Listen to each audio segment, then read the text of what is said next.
نحمدہ ونصلی ونسلم علی رسولہ الکریم اما بعد فاعوذ باللہ من الشیطان الرجیم بسم اللہ الرحمن الرحیم قال اللہ تعالی فی القرآن المجید والفرقان الحمید یا ایہا الذین آمنوا توبوا الی اللہ توبۃ نصوحا صدق اللہ العلی العظیم وصدق رسولہ النبی الکریم۔ آج کا ہمارا موضوع توبہ کے حوالے سے ہے، تو ہم تھوڑا سا توبہ کے معاملے میں سمجھنے کی کوشش کرتے ہیں۔ پہلے تو یہ جانتے ہیں کہ توبہ ہے کیا اور اس کی توبہ کی شرعی حیثیت کیا ہے۔ اب توبہ کی تعریف میں ہم سمجھیں کہ توبہ کی تعریف ایک یہ کی جاتی ہے کہ فرماتے ہیں، یہاں پر آپ کو یہ عبارت پڑھ کے سناتا ہوں۔ توبہ کی تعریف یہ ہے، اور یہ عبارت ہے علامہ آلوسی علیہ رحمہ کی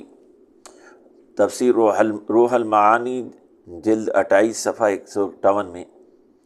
بندہ اپنے گناہوں سے باز آ جائے اور اپنے کیے ہوئے پر نادم و پشیماں ہو، اور گناہ سے یہ توبہ اس وجہ سے ہو کہ وہ گناہ ہے، اس لیے نہ ہو کہ اس میں کوئی جانی و مالی نقصان ہے، اور یہ عزم و ارادہ کرے کہ حتی المقدور دوبارہ یہ گناہ نہیں کرے گا۔ یعنی ایک تو اپنے گناہوں پر سے باز آئے، بالکل جو گناہ کیے اس سے باز آ جائے، اس کو چھوڑ دے، اور نادم و پشیمان بھی ہو اپنے گناہ پر، اس کو پشیمانی ہو کہ میں نے اس طرح کا گناہ کیا ہے اپنی زندگی میں، اور یہ توبہ جو ہے گناہوں پر پشیمانی کی وجہ سے ہو، اس کو معلوم ہو کہ یہ گناہ ہے اور اس سے رب ناراض ہوتا ہے، وہ رب کی ناراضگی کو دور کرنے کے لیے اور رب کو راضی کرنے کے لیے توبہ کرے، نہ یہ کہ اس سے کوئی نقصان ہوتا ہے۔ مثلا شراب پیتا ہو اس لیے چھوڑ دے کہ شراب نقصان دہ ہے، کوئی اور نشہ کرتا ہے اس لیے چھوڑ دے کہ نقصان دہ ہے، اس نیت سے نہ کرے، بلکہ اس لیے کرے کہ اللہ کی ناراضگی کا باعث ہے اور یہ گناہ ہے اور اس گناہ کو چھوڑنا چاہیے تاکہ رب راضی ہو، اس کو کہتے ہیں توبہ۔ اور یہ عزم و ارادہ پختہ عزم کرے کہ آئندہ کبھی دوبارہ میں اس گناہ کو نہیں دہراؤں گا، یہاں تک کہ اللہ کے حبیب علیہ السلام نے فرمایا کہ توبہ کرنے والی کی توبہ کی کیفیت یہ ہو کہ اس کو آگ میں کود جانا بہتر لگے لیکن اس گناہ کی طرف پلٹنا مشکل لگے۔ آگ میں بہتر کود جانا اس کے لیے آسان ہو اور گناہ کی طرف پلٹنا مشکل ہو، جب ایسی کیفیت یعنی ایسا پختہ عزم بندہ کر لے تو اس کو توبہ کرتے ہیں۔ اب اس میں یہ سوال اٹھتا ہے کہ ایک بندہ گناہوں میں مبتلا تھا، اس نے گناہ سے سچی توبہ کی، دل سے پختہ نیکی کا ارادہ کیا، آئندہ پھر گناہ نہیں کروں گا، پھر وہ اس پر قائم بھی رہا لیکن پھر کبھی دوبارہ اس سے وہ گناہ ہو جاتا ہے، پھر کبھی دوبارہ ہو جاتا ہے، وہ پھر توبہ کرتا ہے، پھر ہو جاتا ہے، تو کیا اس کی توبہ قبول ہے؟ جب بھی وہ سچی توبہ کرے گا اللہ اس کی توبہ کو قبول فرمائے گا۔ اس بندے کو ہر مومن سمجھ جائے یہ رب کا مومنین پر فضل ہے، رحم ہے، رحمت للعالمین کے صدقے میں، کہ جب بھی مومن توبہ کرے گا اللہ اس کی توبہ کو قبول فرمائے گا، بشرطے توبہ کی کیفیت کے ساتھ ہو، دل میں یہ نیت نہ ہو کہ ابھی توبہ کرتا ہوں پھر کل کو پھر کر لوں گا، یہ توبہ نہیں۔ توبہ ایسی پختہ ہو کہ وہ نادم و پشیمان ہو، رب کے حضور روئے گڑگڑائے حقیقی طور پر، اور اس گناہ کو اپنے دل سے مٹا کر رکھ دے، سوچ اور فکر سے کچھ کر نکال دے کہ اب میں اس گلی کا راستہ دوبارہ نہیں پوچھوں گا، میں اس راہ نہیں چلوں گا، میں یہ گناہ نہیں دہراؤں گا، رب میں نادم پشیمان ہوں۔ جب اس کیفیت کے ساتھ بندہ توبہ کرتا ہے تو اللہ کے حبیب علیہ السلام فرماتے ہیں کہ رب اتنا تو مہربان ہے اور اتنی ہی رحمت کرنے والا ہے اور اتنی شان والا ہے کہ اگر بندہ زمین و آسمان کے خلا کو بر دے اور رب سے سچی توبہ کرے تو رب، اللہ کے رسول فرماتے ہیں کہ رب اس کے گناہوں کو صرف معاف نہیں کرتا بلکہ نیکیوں میں بدل کر لٹا دیا کرتا ہے۔ اتنی تو بڑی ہستی ہے اللہ تعالیٰ کی کہ اللہ تعالیٰ ان گناہوں کو صرف معاف نہیں کرتا بلکہ نیکیوں میں بدل کر لٹا دیا کرتا ہے۔ تو ہمیں سب سے پہلے سچی توبہ کرنے کی ضرورت ہے، اور تائب وہ ہے من اناب الی اللہ، جو اللہ ہی کی طرف کاہی ہو کر رہ جائے، اسی کی طرف رجوع کر لے، اس کو کہتے ہیں تائب۔ حقیقی تائب وہ نہیں جو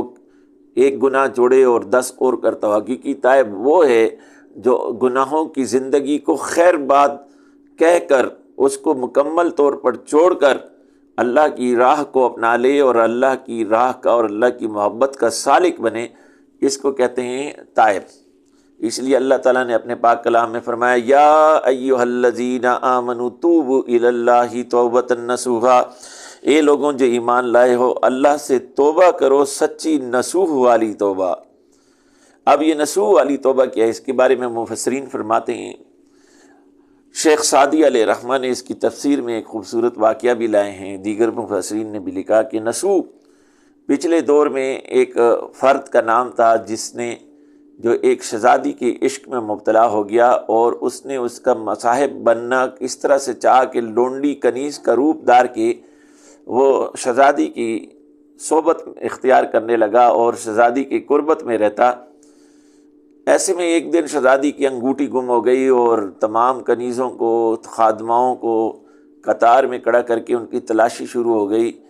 اب جب تلاشی شروع ہوئی کہ شاہی مہر انگوٹھی مل جائے، یہ پریشان ہو گیا اور رب سے گڑ گڑانے لگا، رب آج میری تلاشی لی جائے گی تو سب کو معلوم چل جائے گا کہ میں عورت نہیں، میں مرد ہوں، میرا منہ کالا کر کے مجھے سزا دی جائے گی، میں بدنام ہوں گا، میرے حالات خراب ہوں گے۔ رب میں نے گناہ کیا، میں گناہ عظیم میں مبتلا ہوا، تیری رحمت بہت بڑی ہے، میں نادم و پشیمان ہوں، آج کے بعد سے گناہ نہیں کروں گا، تو آج میرے گناہوں پہ پردہ ڈال دے۔ رب ستار العیوب ہے، رب کی شان غفاری جوش میں آئی، اور اللہ تعالیٰ کا کرنا ایسے ہوا کہ اس سے پہلے والی کی تلاشی لی جا رہی تھی، ایسے وقت میں اس پر بے ہوشی طاری ہوتی تھی، شرمندگی کے مارے کہ آج میری حالت کھل جائے گی، کہ آواز آئی کہ تلاشی روک دو، شاہی مہر انگوٹھی شہزادی کی مل گئی۔ وہ نصوح ایسا تو تائب ہوا، پھر تا زندگی اس نے کبھی اپنی زندگی میں گناہ کی طرف موڑ کر نہیں دیکھا۔ اللہ کو اس کی یہ توبہ اتنی تو پسند آئی کہ قرآن مجید فرقان حمید میں اللہ تعالیٰ نے مومنوں کو حکم دیا کہ یا ایھا الذین آمنوا توبوا الی اللہ، اللہ کی طرف توبہ کرو، جو ہے توبۃ نصوحا، نصوح کی توبہ کی طرح توبہ کرو۔ تو یہ اس سے واضح ہوتا ہے کہ توبہ جو ہے وہ کتنے عظیم الشان حقیقت رکھتی ہے۔ اللہ تعالیٰ کے دین میں توبہ کا شرعی حکم کیا ہے کہ جب بندہ کوئی گناہ کبیرہ کرتا ہے یا کسی فرض کو چھوڑتا ہے یا کوئی ایسا گناہ اس سے سرزد ہوتا ہے جو رب کی ناراضگی کے باعث ہو، تو توبہ کرنا اس پر فرض ہو جاتا ہے۔ اور گناہ صغیرہ پر اصرار کرنا بھی نہیں چاہیے، اس سے بھی توبہ کرنا لازم ہے، کیونکہ گناہ صغیرہ پر اصرار اس گناہ صغیرہ کو گناہ کبیرہ بنا دیتی ہے۔ اس لیے اللہ کے حبیب علیہ السلام نے فرمایا کہ کسی نیکی کو اور کسی گناہ کو کمتر نہ جانو۔ تو اللہ تعالیٰ اپنے پاک کلام میں فرماتا ہے وَتُوبُوا إِلَى اللَّهِ جَمِيعًا أَيُّهَا الْمُؤْمِنُونَ لَعَلَّكُمْ تُفْلِحُونَ، اور اے مومنو تم سب اللہ کے سامنے توبہ کرو، سب کے سب تائب ہو جاؤ، تب ہی تمہیں فلاح نصیب ہوگی، تاکہ تمہیں فلاح نصیب ہو، تب ہی تمہیں فلاح نصیب ہوگی۔ یعنی فلاح اور کامیابی کا، امت کی کامیابی کا دار و مدار اللہ نے توبہ پر رکھا ہے۔ آج ہم کہتے ہیں کہ معاشرے میں یہ خراب ہے اور حکومت ظالم ہیں اور ٹیکس لگاتی ہیں اور مہنگائی شدید ہے اور چور ہم پر مسلط ہو گئے اور وغیرہ وغیرہ، اور معاشرے میں ہر طرف کیوس ہے، انسرجنسی ہے، جس کو دیکھو جس کی دوسرے کی ٹانگ کھینچتا ہے، ایک دوسرے کے حقوق کی پاسداری نہیں، ظلم عام ہے، عدالتیں حقوق نہیں دے رہی، عدالتیں انصاف نہیں دے رہی ہیں، حکمران رشوت ستانی کر رہے ہیں، دفتروں میں جو ہے لوگوں کے کام رکے ہوئے ہیں، ہر طرف ایک ہاہاکار مچی ہوئی ہے۔ ملک کے اندر فرقواریت ہے، لسانیت ہے، قوم پرستی ہے، ملک کو توڑنے کی باتیں کی جا رہی ہیں۔ ان سب کا علاج اللہ تعالیٰ نے قرآن میں فرمایا، تم کامیابی چاہتے ہو، الگ ملک اگر تم بنا لو گے تو اس سے کامیابی نہیں ملے گی، اگر تم اپنے فرقے کو سب پر ثابت کر دو گے اس سے کامیابی نہیں ملے گی، اگر تم جناب علی سمجھتے ہو بہت پیسہ کما کے میں کامیابی لے لوں گا اس سے کامیابی نہیں ملے گی، اگر تم سمجھتے ہو کہ میں بڑا عہدہ لے کے کامیاب ہو جاؤں گا اس سے کامیابی نہیں ملے گی، اگر تم سمجھتے ہو کہ کئی PhD ڈگریز اور ریسرچ کر کے میں کامیابی لے لوں گا، پوسٹ ڈاک کر کے کامیابی لے لوں گا، اس سے کامیابی نہیں ملے گی۔ رب فرماتا ہے کہ مومنوں کی کامیابی یہ ہے کہ وہ سب کے سب تائب ہو جائیں۔ اجتماعی توبہ کرنے کی طرف رب نے دعوت دی ہے۔ اکثر یہ الفاظ استعمال کیے جاتے ہیں، اجتماعی توبہ کرو، اجتماعی توبہ کرو۔ یہ دعوت اور یہ حکم اللہ نے دیا ہے، اور کامیابی کا فرمولہ یہ بتا دیا ہے، اگر تم کامیاب ہو جاتے ہو تو مومنوں کی جماعت، اے مومنوں کے گروہ، اے مومنوں کے معاشرے، تم تائب ہو جاؤ جمیعا، سب کے سب، تو تمہیں اللہ تعالیٰ کامیابی نصیب کر دے گا۔ کامیابی کی کنجی اللہ کے سے توبہ کرنے، یعنی اللہ کی طرف منیب ہو جانے میں ہے، اللہ کی طرف انابت میں ہے، اللہ کی طرف رجوع کرنے میں ہے، کہ بندہ اللہ کا ہو کر رہ جائے، اس کو کہتے ہیں توبہ۔ دوسری جگہ پر اللہ تعالیٰ فرماتا ہے، یہ حدیث پاک ہے، سنن ابن ماجہ میں رقم الحدیث ہے، حدیث نمبر ہے 1081، اس میں رب فرماتا ہے، اللہ کے حبیب فرماتے ہیں کہ یا ایھا الناس توبوا الی اللہ قبل ان تموتوا، اے لوگوں مرنے سے پہلے تم سب اللہ کے سامنے توبہ کرو۔ اب یہ جو ایک لفظ کہا جاتا ہے کہ توبہ کب تک کی جا سکتی ہے، اس کی بھی جو ہے وہ معلومات ہو گئی اس حدیث پاک سے، کہ جب تک بندے کی آخری سانس باقی ہے اور جب تک وہ حیات ہے، اس وقت تک اللہ نے توبہ کا دروازہ اس پر کھلا رکھا ہوا ہے، توبہ کا دروازہ بند نہیں ہوتا۔ دوسری جگہ پر اللہ تعالیٰ اپنے پاک کلام میں فرماتا ہے، اور وہی ہے جو اپنے بندوں کی توبہ قبول کرتا ہے اور گناہوں کو معاف کرتا ہے، اور جو کچھ تم کرتے اس کا پورا علم ہے۔ یہ سورہ شورا کی توبہ ہے، اور اللہ تعالیٰ اس میں واضح ہمیں کہتا ہے کہ بندہ تمہارے تمام معاملات کو جانتا ہے، اللہ تعالیٰ بندے کے تمام معاملات کو جانتا ہے، اس کے گناہوں کو جانتا ہے، اور اس کو معاف کرنا بھی رکھتا ہے، اس کو معاف بھی رب ہی کرتا ہے، عفو بھی اللہ ہی دیتا ہے، عفو درگزر بھی اللہ ہی کی ذات کرتی ہے، مغفرت بھی وہی کرتی ہے، غفار بھی وہی ہے، ستار بھی وہی ہے۔ اور وہ ایسا نہیں سمجھنا کہ ستار ہے، اس نے تمہاری گناہ لوگوں سے چھپے ہوئے ہیں تو اللہ سے بھی چھپے، نہیں، اللہ پورا علم رکھتا ہے۔ وَهُوَ الَّذِي يَقْبَلُ التَّوْبَةَ عَنْ عِبَادِهِ وَيَعْفُو عَنِ السَّيِّئَاتِ وَيَعْلَمُ مَا تَفْعَلُونَ، یعنی اللہ فرماتا ہے کہ وہی ہے جو توبہ قبول کرتا ہے اپنے بندوں سے، اور ان کی عفو اور درگزر کے قلم ان کی گناہوں پر پھیرنے والا وہ بھی اللہ کی ذات ہے۔ وَيَعْلَمُ مَا تَفْعَلُونَ، اور یہ نہ سمجھنا کہ اللہ نے اگر تمہارے گناہوں پہ پردہ ڈال دیا، لوگ نہیں جانتے تو رب نہیں جانتا، رب تو تمہارے ہر ایک فعل کو جانتا ہے، بلکہ دلوں کے حال سے بھی رب تعالیٰ باخبر ہے۔ تو بندہ اس بات کو اگر سمجھ جائے کہ رب کیسے ہمیں جانتا ہے، ہمیں دیکھتا ہے، ہم رب کی نگاہوں سے جدا نہیں ہیں، تو رب گناہ کیسے کر سکے، تو بندہ گناہ کیسے کر سکے۔ جیسے ہم دیکھتے ہیں کہ جو ہے اگر کہیں لکھا ہو کیمرے کی آنکھ آپ کو دیکھ رہی ہے تو ہم سے گناہ نہیں ہوتا، لیکن ہم کہتے تو یہ ہیں کہ رب ہمیں سمیع و بصیر ہے، علیم و خبیر ہے، لیکن اس کے باوجود ہم کہتے ہیں رب ہم پر نگہبان ہے، ہمیں دیکھتا ہے، اس کے باوجود ہم ایسے کل کے گناہ کرتے ہیں۔ ذرا ہمیں کہیں کوئی جو ہے وہ تنہائی میسر ہو تو ہم گناہ سے باز نہیں آتے، ہم سمجھتے ہیں کہ شاید اللہ ہمیں نہیں دیکھتا، جبکہ ایک حدیث میں اللہ کے حبیب علیہ السلام فرماتے ہیں کہ اگر بندہ جب دروازے بند کر کے، کھڑکیاں بند کر کے، جو ہے پردے ڈال کے یہ سمجھتا ہے اب اس کو کوئی نہیں دیکھتا، تو رب کہتا ہے بندہ تو نے بندوں سے تو خود کو سمجھ لیا، کیا تم میری نگاہ سے بھی اوجھل ہو سکتا ہے؟ میں تو تجھے دیکھتا ہوں، تو ظلم کرتا ہے، اپنے نفس پر گناہ کرتا ہے۔ تو رب جو ہے وہ بندے کو ہر لمحے دیکھتا ہے، اس کے باوجود بندہ باز نہیں آتا۔ صحیح مسلم کی حدیث ہے 2703 میں، اللہ کے حبیب فرماتے ہیں کہ یعنی اللہ پاک اپنے بندے کی توبہ اس وقت تک قبول فرمائیں گے جب تک اس بندے میں موت کے آثار ظاہر نہ ہوئے ہوں۔ دوسری حدیث ہے کہ اللہ کے حبیب علیہ السلام فرماتے ہیں، سنن ترمذی کی حدیث نمبر 3537 ہے کہ اللہ تعالیٰ اس وقت تک بندے کی توبہ کو قبول کرتا ہے جب تک وہ جان کنی کے عالم میں نہ ہو۔ ایک اور حدیث میں اللہ تعالیٰ کے حبیب علیہ السلام فرماتے ہیں کہ اللہ تعالیٰ جو ہے بندے کی گناہ اس وقت تک قبول کرے گا۔ یہ حدیث ہے صحیح مسلم کی حدیث نمبر 2703، جب تک اس بندے کی جب تک اس وقت اس کے گناہ قبول ہوں گے جب تک شمس جو ہے وہ مغرب سے طلوع نہ ہو جائے،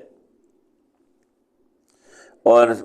مغرب سے طلوع ہو جانے سے مراد ایک تو یہ ہے کہ جب ایک وہ وقت بھی آئے گا اس وقت تک بندوں کی توبہ قبول ہوگی، اور دوسری مراد یہ ہے کہ یعنی جب تک چاہے بندہ جب تک اس زندگی میں موت نہ آئی ہو اس کی توبہ قبول ہوگی۔ تو توبہ اگر گناہ ہو گئے ہیں تو مایوس نہیں ہونا چاہیے، فوراً توبہ کی طرف رجوع کرنا چاہیے۔ ایک دو واقعے اس حوالے سے سناتا ہوں۔ حدیث پاک ہے، فضائل کی کتب میں یہ روایت ملتی ہے، زوائد کی کتب میں ملتی ہے کہ اللہ کے حبیب علیہ السلام فرماتے ہیں کہ ایک جو راہب ہے وہ اپنے صومعہ میں اپنی خانقاہ میں عبادت کرتا تھا، اس نے رہبانیت اختیار کی تھی، پرانے دور کی بات ہے۔ 70 سال تک وہ یوں عبادت کرتا رہا کہ دن کو روزہ رکھتا، رات کو عبادت کرتا، سارا دن اس کی عبادت اور اللہ کی ذکر میں گزرتا۔ ایک دن وہ اپنے صومعہ سے باہر آیا، ایک فاحشہ عورت کو دیکھا تو اس پہ عاشق ہو گیا، اس کو دعوت دی اور اس کے ساتھ گناہ کر بیٹھا۔ اللہ کے حبیب فرماتے ہیں 7 دن 7 راتوں تک اس کے ساتھ بدکاری کرتا رہا، منہ کالا کرتا رہا۔ اللہ کے حبیب علیہ السلام فرماتے ہیں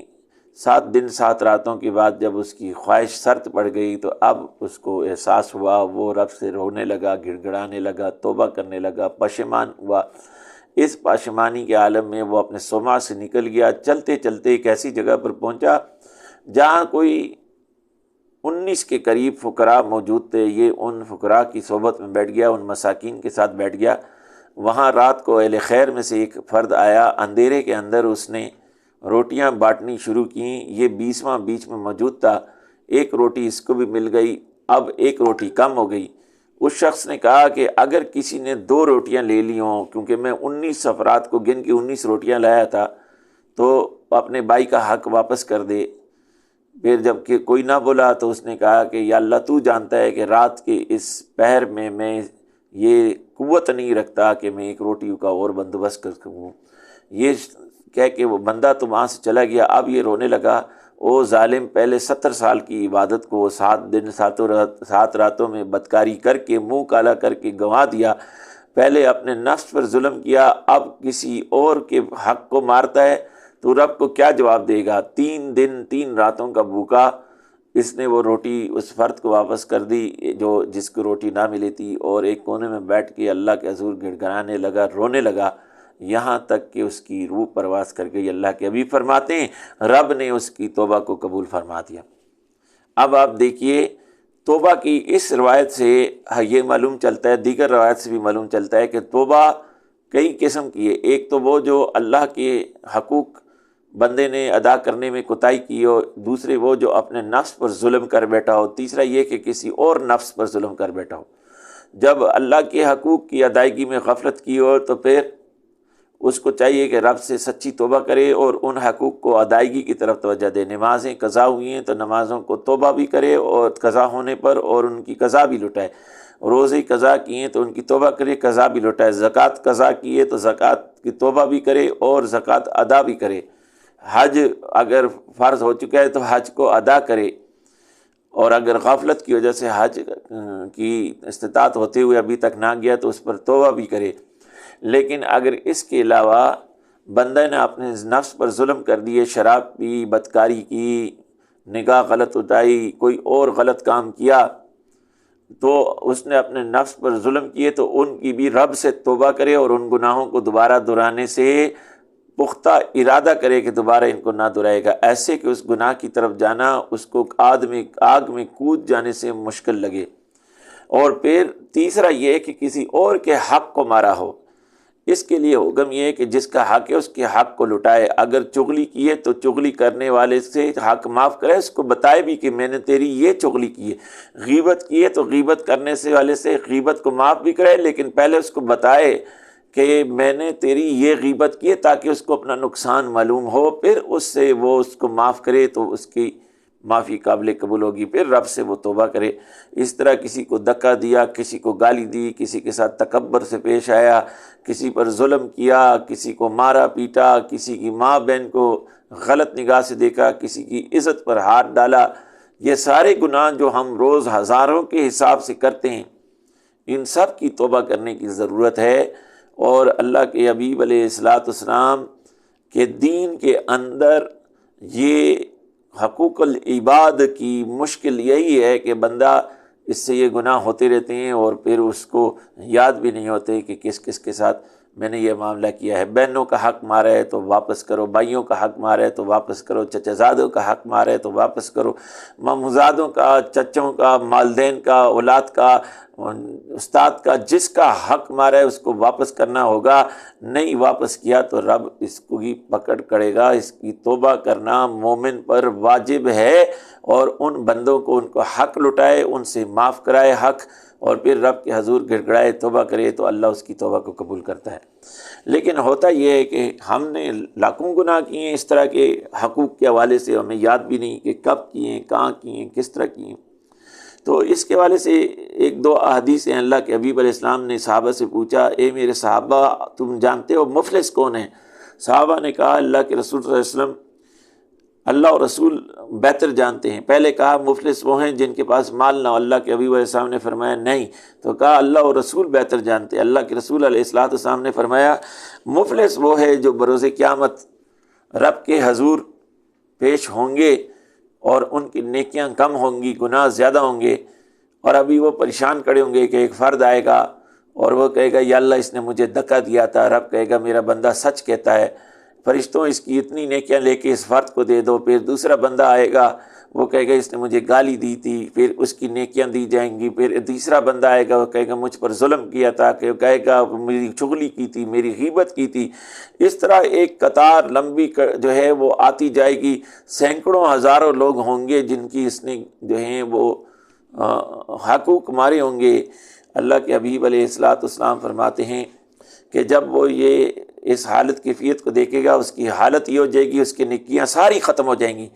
اور لوگوں کی تعداد ہوگی کہ ابھی بھی ایک قطار کھڑی ہوگی۔ صحابہ رسول اللہ صلی اللہ علیہ وسلم فرماتے ہیں کہ فرشتے کہیں گے یا اللہ اب تو اس کی نیکیاں نہیں رہی ہیں، اب کیا کریں؟ رب فرمائے گا اوروں کے گناہ اس کے سر پر لاتے جاؤ۔ صحابہ تو پریشان ہو گئے، صحابہ چیخ اٹھے کہ یا اللہ، اے اللہ کے حبیب علیہ السلام، اگر اللہ ہمارے ساتھ ایسا معاملہ کرے اور ہمارے سروں پر اسی طرح گناہوں کے انبار لگ جائیں، جیسے شخص کی کیفیت ہو کہ وہ مفلس اور پریشان ہے، اس کے پاس نیکی کوئی نہیں اور گناہوں کے انبار اس کے سروں پر لگتے جا رہے ہیں، تو ہم نے تو لاکھوں ایسے گناہ کیے، ہزاروں ایسے گناہ کیے، ایسے لوگوں کے حق مارے جو ابھی ہمیں یاد بھی نہیں۔ روز آتے جاتے چلتے پھرتے روڈ پر، اپنے کولیگس کے بیچ میں، اپنے گھر میں ہم دوسرے کے حق کو اس طرح سے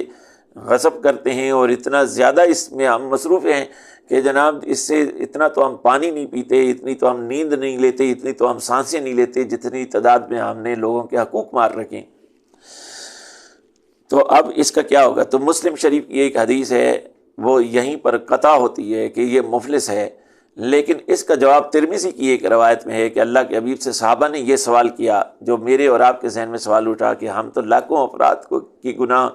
حقوق ہم نے اس طرح غصب کر دیے، راہ چلتے روزانہ گالی گلوچ، تم نے گاڑی تیز کیوں چلائی، تم نے کٹ ایسے کیوں لگایا، تم نے یہ کیوں کیا، کولیگ سے الگ بحث، گھر میں الگ بحث، ہر جگہ ہم خود بھی پریشان، لوگوں کو بھی پریشان۔ تو اس کا علاج اللہ تعالیٰ نے، اللہ کے رسول نے فرمایا کہ پھر تم رب کو راضی کرنے میں لگ جاؤ۔ جب تم سے رب راضی ہو جائے گا، تمہیں وہ یاد ہی نہیں ہے کس کے گناہ مارے ہیں، کون کہاں تھا، اب یاد ہی نہیں ہے۔ جن کی یاد ہے ان سے تو توبہ، ان سے جا کے گناہ کو معاف کرو اور رب سے توبہ کرو۔ جو یاد نہیں، جن کے حقوق ایسے مارے ہیں، یاد بھی نہیں کس کی چغلی کی تھی، کس کی غیبت کی تھی، کہاں کہی تھی، یہ تو اشد گناہ ہیں، کبیرہ گناہ ہے، اور یاد بھی نہیں ہے۔ تو اللہ کے حبیب فرماتے ہیں جب ایسا معاملہ ہو، دو چار چلے جاؤ پھر،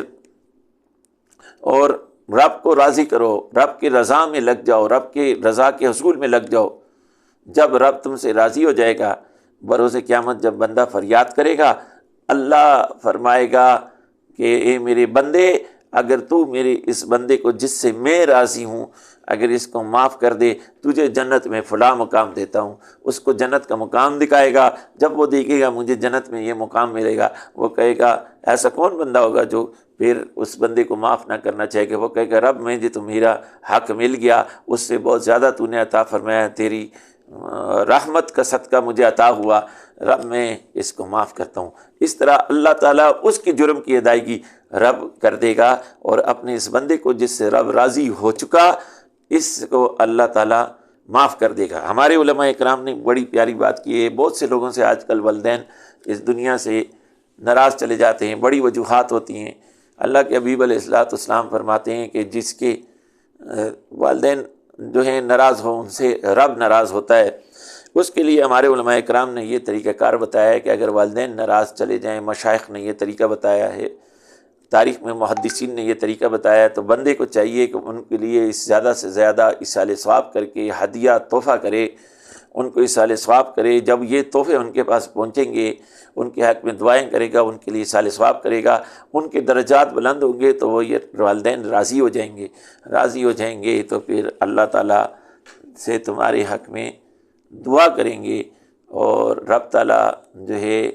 وہ تمہارے گناہوں کو معاف کر دے گا۔ یہ طریقہ کار ہے والدین کو راضی کرنے کا۔ بندہ سے اگر والدین کسی سے ناراض چلے گئے، ہم پریشان ہوں، تو پریشان نہیں ہو، لا تقنطوا من رحمت اللہ، اللہ کی رحمت سے مایوس نہ ہو، ابھی بھی تیرے پاس موقع ہے، رب کو راضی کر اور اپنے والدین کو اصال ثواب کر۔ یہ طریقہ ہے۔ اسی طرح اگر مومنین کو اصال ثواب کرتا رہے، جو نیک اعمال کیے ہیں اس کے اصال ثواب کرتا رہے مومنین کو جمیعاً سب کو، تو امید ہے کہ جن لوگوں کو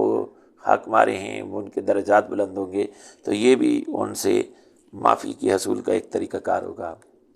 اس کے علاوہ یہ توبہ پر پختگی اور دوامت کب نصیب ہوتی ہے؟ حضرت شاہ عبدالعزیز محدث دہلوی علیہ رحمہ اپنی تفسیر فتح العزیز، تفسیر عزیزی کے نام سے مشہور ہے، اس میں ایک واقعہ لکھتے ہیں کہ آپ کے دور میں دہلی کے اندر ایک فاحشہ عورت آ گئی، لیکن وہ عورت اتنی حسین تھی کہ دلی کے تمام جوان بوڑھے اس کے عشق کا دم بھرنے لگے، اس کے پاس آنے جانے لگے، زنا میں مبتلا ہو گئے۔ لوگ آئے جو نیکوکار لوگ تھے، انہوں نے کہا جی سارا دلی خراب ہو گیا ہے، آپ کچھ کیجئے، گورنر آپ سے عقیدت رکھتا ہے، اس سے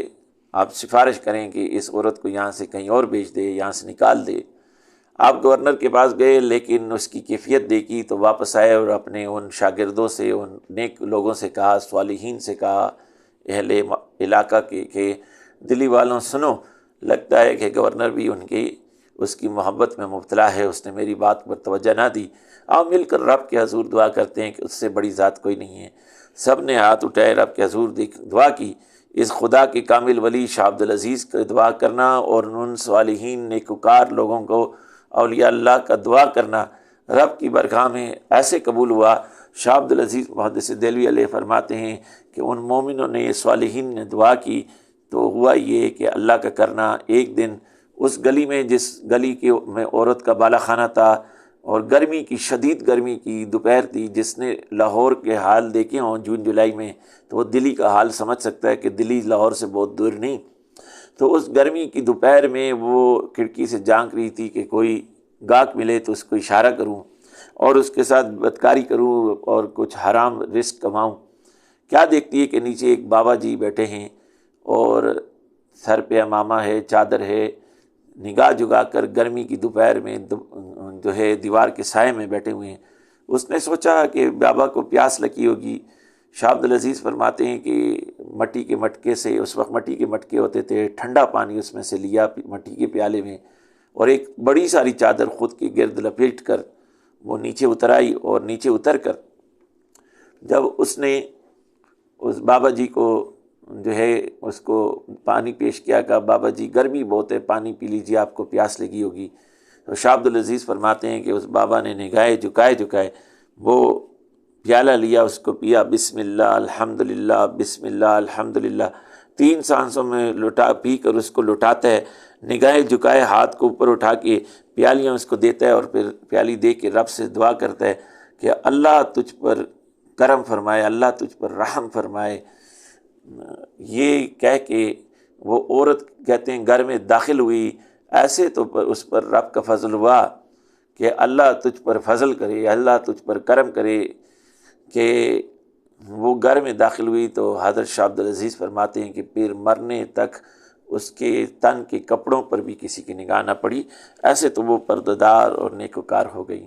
خدا کی ولی کے چہرے پر ایک نگاہ پڑنے سے۔ یہ دیکھیے صحیح حدیث ہے، اللہ کے حبیب علیہ الصلوۃ والسلام فرماتے ہیں تم میں سے بہترین لوگ وہ ہیں اذا رو ذکر اللہ، پوچھا گیا اولیاء اللہ کو، نے کہا اذا رو ذکر اللہ، جن کے چہرے کو دیکھو تو تمہیں اللہ یاد آ جائے۔ یہ وہ بابا جی اللہ کے ذاکر، دین پر کامل عمل کرنے والے، جب ان کو دیکھا، نگاہ پڑی تو اللہ کا خوف ایسے دل میں اترا کہ پھر تو ان کی دعا ہوئی، رب نے قبول کی۔ رب کی قبولیت کا صدقہ پھر تا زندگی اس کے کسی غیر محرم کی اس کی کپڑوں پر بھی نگاہ نہ پڑی۔ یہ تو دور کی بات کہ اس کے ساتھ کوئی بدکاری کرے یا اس طرف اس کا خیال جائے۔ اس کو کہتے ہیں سچی پکی توبہ۔ معلوم چلا کہ یہ سچی پکی توبہ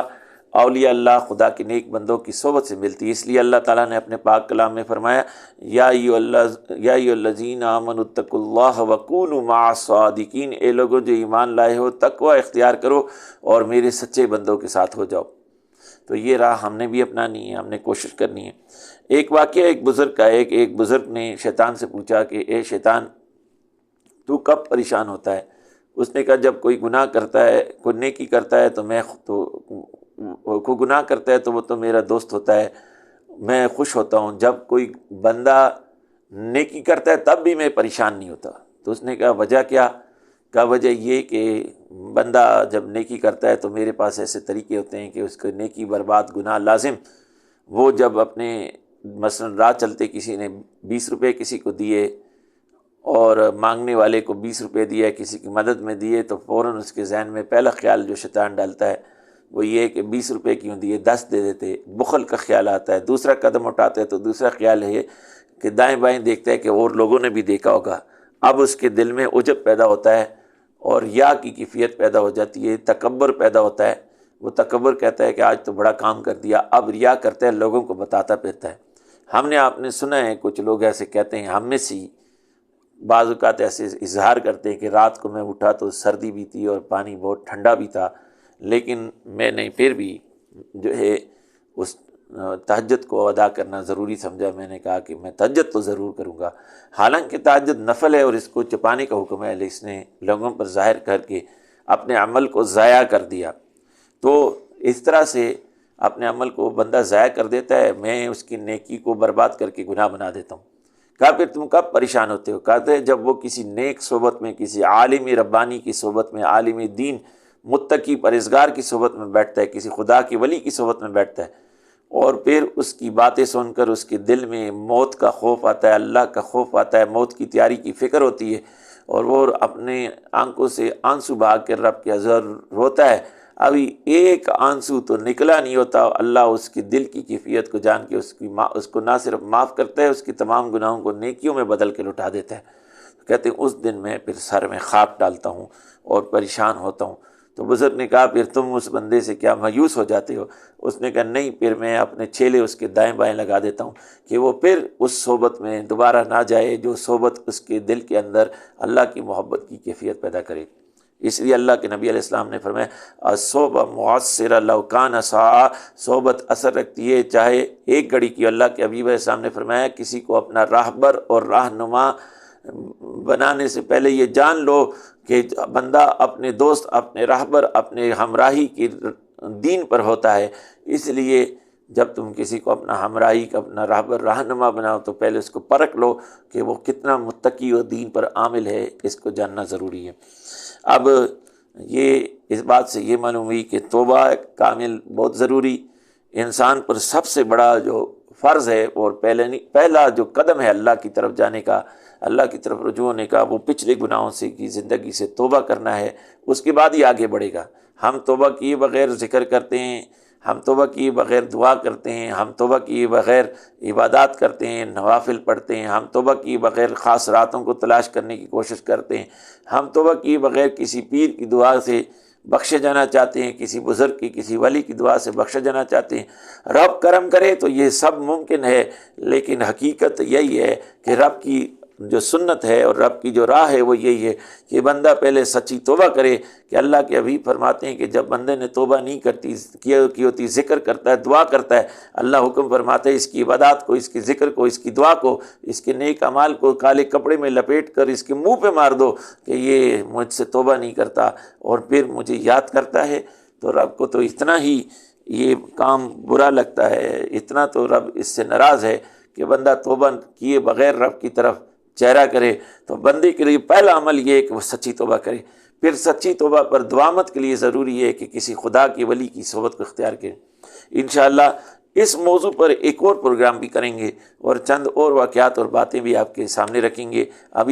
تک اسی پر اکتفا کرتے ہیں۔ اللہ ہمیں اپنے دین پر کامل عمل کرنے کی توفیق نصیب فرمائے۔ وما توفیقی الا باللہ۔